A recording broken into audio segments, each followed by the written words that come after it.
جب حضرت مہدی کی قیادت میں مسلمان صاحب ایمان اہل عرب یہودیوں اور عیسائیوں کی طاقت سے ٹکرائیں گے تو ان کی مدد کے لیے دو جانب سے اللہ تعالیٰ کچھ بھیجیں گے مدد. ایک تو آخری مرحلے میں مدد آئے گی حضرت مسیح عیسیٰ ابن مریم کا نزول، جو یہودیوں کی طرف رسول بنا کر بھیجے گئے تھے. انہیں یہودیوں نے اپنے خیال میں سولی پر چڑھا دیا، لیکن اللہ نے فرمایا وما صلبوہ وما قتلوہ ولکن شبہ لہم بل رفعہ اللہ الیہ. اللہ تو اپنی طرف اٹھا کر لے گیا. اور احادیث صحیحہ جو کہ ہمارے ہاں متواترہ کے درجے میں، وہ احادیث جو صحیح ہیں کی ہیں، ان سے ثابت ہے کہ حضرت عیسیٰ ابن مریم دوبارہ زمین پر آئیں گے. اور یہودیوں کا سب سے بڑا سرغنہ جو خود مسیح ہونے ہی کا دعویٰ کر رہا ہوگا، مسیح الدجال، اسے حضرت مسیح قتل کرے گے. لیکن ایک دوسری حدیث سے معلوم ہوتا ہے کہ مشرق سے فوجیں آئیں گی حضرت مہدی کی مدد کے لیے. یخرجون ناس من المشرق یؤدون للمہدی یعنی سلطانہ. مشرق کی طرف سے فوجیں آئیں گی کہ جو مہدی کی حکومت کو مستحکم کریں گی.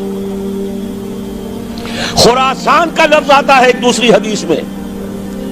خراسان سے سیاہ عالم چلیں گے، انہیں کوئی نہیں روک سکے گا یہاں تک کہ وہ یروشلم میں جا کر رسم ہو جائیں گے. اور حضور کے زمانے میں اچھی طرح سمجھ لیجئے، ہند کسے کہتے تھے حضور کے زمانے میں؟ پاکستان ہند میں شامل نہیں تھا. سندھ و ہند، سندھ ایک مکمل ملک تھا، ہند اس کے بعد شروع ہوتا تھا. یہ راجپوتانے کا اور تھر کا ڈیزرٹ جو ہے، اس سے آگے جو ہندوستان ہے وہ ہند تھا. یہ جو ہمارا پاکستان ہے یہ ہمیشہ ہند میں شامل نہیں رہا.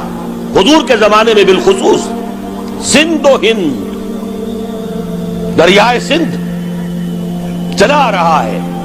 یہ ساری ٹریبیوٹریز جو پنجاب کے اندر اس کی ہیں، یہ سب ایک علیحدہ ملک ہے جو اس زمانے میں سندھ کہلاتا تھا. اور نمبر 2 یاد کیجئے، اس زمانے میں خراسان ایک علاقہ تھا جس میں موجودہ افغانستان کا 2/3، تھوڑا سا حصہ ایران کا، اور جہاں تک میں تحقیق کر سکا ہوں آج تک پاکستان کا بھی علاقہ، خاص طور پر مالاکنڈ ڈویژن جو اس خراسان میں شامل ہے. خراسان سے سیاہ عالم چلیں گے جو جا کر یروشلم میں نصب ہوں گے. یہاں بھی ایک نقطہ نوٹ کر لیجئے، پہلے بھی یروشلم ہم سے چھینا تھا. کس نے چھینا تھا؟ عیسائیوں نے، کروسیڈرز. واپس کون لیا؟ کس نے لیا؟ عربوں میں دم نہیں تھا، عرب عیاشیوں کی وجہ سے کھوکھلے ہو چکے تھے. واپس لینے والا صلاح الدین ایوبی، کرد خون. اب دوبارہ یروشلم لیا جا چکا. چھینا کن سے گیا؟ عربوں سے. عرب واپس لے سکتے ہیں؟ کوئی اندیشہ اگر ہو سکتا تھا عراق کے بارے میں کہ شاید اس کے ایٹمک دانت نکل آئے، جو سازش کی گئی، جس طرح اس احمق اور پاگل صدام حسین کو دام میں پھنسایا گیا. صدام 100 جال، دام کہتے ہیں جال کو، 100 صدام، اس میں جو پھنسا ہے تو اگلا پچھلا کھایا پیا سب اگلوا لیا. اور ہے ہی کون؟ اس کے پاس ایٹمک ہتھیاروں کا ذخیرہ موجود ہے، اور کسی کے وہ ایٹمک دانت بھی نکلنے نہیں دے رہے. پاکستان کے اوپر کتنا دباؤ، اور ہمیں نہیں پتا کتنا کچھ دباؤ قبول کیا جا چکا. یہ تو سبھی مانتے ہیں. کیپ کر دیا گیا، روک دیا گیا، آگے تو نہیں بڑھ رہا، یہ تو سبھی مانتے ہیں. رول بیک بھی ہو گیا یا نہیں کچھ پتہ نہیں. لیکن کسی صورت یہ نہیں تسلیم کریں گے، قبول کریں گے کہ کسی مسلمان ملک کے پاس ایٹم بم آ جائے. یہودیوں کے پاس ذخیرہ موجود، سب جانتے ہیں. بہرحال یہ جان لیجئے اس علاقے سے امید ہوتی ہے سندھ اور خراسان. حالات بہت خراب ہیں ہمارے، اور حالات بہت خراب ہیں افغانستان کے بھی، لیکن حالات کے بدلتے اللہ تعالیٰ کی مشیت کے تحت دیر نہیں لگا کرتے. سیرت نبوی میں مجھے نظر آتا ہے سن 10 میں 10 نبوی ہجرت سے 3 سال پہلے، 2.5 سال پہلے، کہیں سے کوئی امید کی کرن نظر نہیں آتی تھی کہ عرب میں اسلامی حکومت قائم ہو جائے گی. 10 برس ہو چکے محمد الرسول اللہ کو دعوت دیتے ہوئے، اور ابھی تک بمشکل 125 آدمی ہے. اپنے بل پر، اپنے طاقت پر مکے میں رہ بھی نہیں سکتے. کیسے ہو جائے گا؟ کہاں سے ہو جائے گا؟ میں آج پوچھتا ہوں، کوئی سر بتائے. کہیں سے کوئی امید کی کرن اس وقت نظر آتی ہے؟ اس ماحول میں لے جائیے. اگلے 3 سال میں کیا ہو گیا؟ پہلے سال 6، اگلے سال 12، اس سے اگلے سال 72، اور بیعت عقبہ ثانیہ، ہجرت، اور وہاں سے اب حضور کی طرف سے انیشیٹ شروع ہو گیا، انیشیٹو.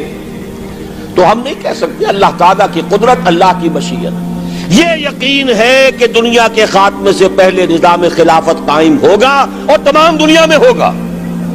ظاہر ہے کہیں پہلے کسی ایک جگہ سے ہوگا، جیسے حضور کے زمانے میں ہوا. اگر بیک وقت پوری دنیا میں ہو سکتا تو حضور کے دست مبارک سے ہوتا. اگر حضور کے دست مبارک سے بھی ایک ملک میں ہوا، جزیرہ نما عرب میں ہوا، پھر حضور کے امتی ہیں نا، ابو بکر ہے، عمر ہے، عثمان ہے، صحابہ کرام کی فوجیں نکلی ہیں، امتی ہیں. امتیوں کے ہاتھوں اس کی توسیع ہوئی.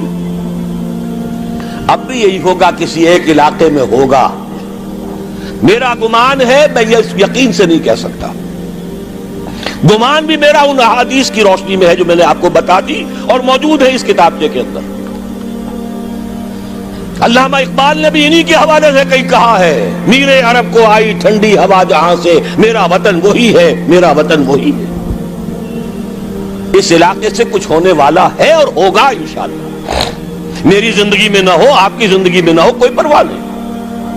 حضرت حمزہ تو شہید ہو گئے غزوہ احد میں. 5 سال کے بعد حضور مکے میں داخل ہوئے ہیں فاتح کی حیثیت سے. حضرت حمزہ کی نگاہوں نے، ان آنکھوں نے تو نہیں دیکھا، عالم ارواح میں اللہ نے کیا مشاہدہ کرایا ہوگا انہیں، وہ تو ہمیں معلوم نہیں. بعض صحابہ شہید کر دیے گئے مکے ہی میں. بہت بڑی کامیابی. اپنی جان لگا دیں، اپنے آپ کو کھپا دیں، اپنے آپ کو مٹا دیں. جس طرح روڑی کوٹ کر بنیادوں میں بھر دی جاتی ہے، ہماری ہڈیوں کا چورا بنا کر اور ہمارے خون کے اندر اسے گوندھ کر اگر وہاں ڈال دیا جائے، اس سے بڑی سعادت کوئی نہیں. اس پر تعمیر ہو خلافت علی منہاج النبوہ کی، ہم اس کی بنیاد کے اندر دفن ہو جائیں، یہی بہت بڑی سعادت ہے. لیکن یہ ہوگا.